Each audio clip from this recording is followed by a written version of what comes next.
Là, on est en bac pro outillage, donc c'est en 3 ans. Après, ça peut déboucher sur un BTS de son choix, hein, en 2 ans. Et après, ça peut encore aller plus loin pour des écoles d'ingénieurs ou des choses comme ça.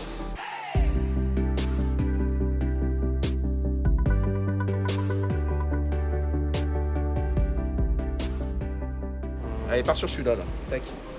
Si jamais il y a quelque chose, tant pis, on l'efface.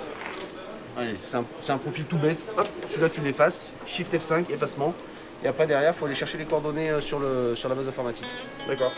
Le bac pro technicien outillage forme des élèves qui réalisent, mettent au point et fabriquent des outillages spécialisés pour mouler, forger, découper ou façonner des matériaux en plastique, métal ou caoutchouc.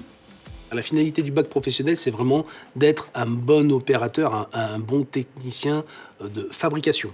Voilà, on a des machines, il faut qu'on sache s'en servir pour fabriquer à peu près n'importe quelle pièce.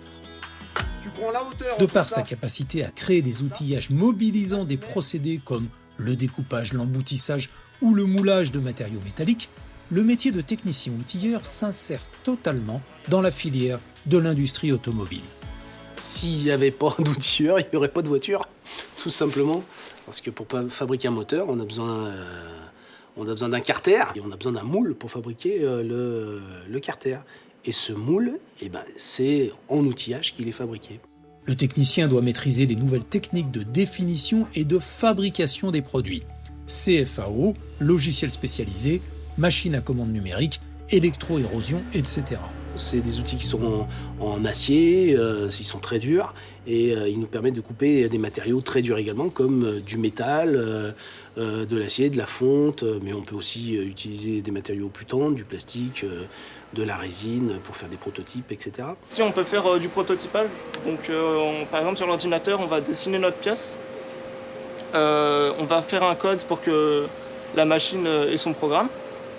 Après, avec ça, on va pouvoir commencer à faire un essai sur notre pièce pour faire des tests et voir si notre moule ou notre pièce correspond. À travers le bac pro, ils n'apprennent pas juste à régler des machines.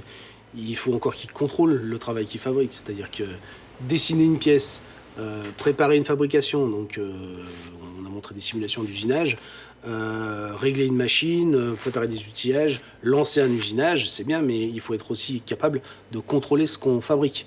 Donc on a besoin de vérifier souvent nos pièces pour qu'elles soient bien précises et qu'on garantisse en fait une qualité sur les pièces qui vont être produites derrière. Ce technicien doit faire preuve de rigueur, de créativité et de précision. Il y a peu de techniciens qualifiés dans ce domaine d'activité, c'est donc un métier très recherché. Les entreprises, elles recherchent beaucoup.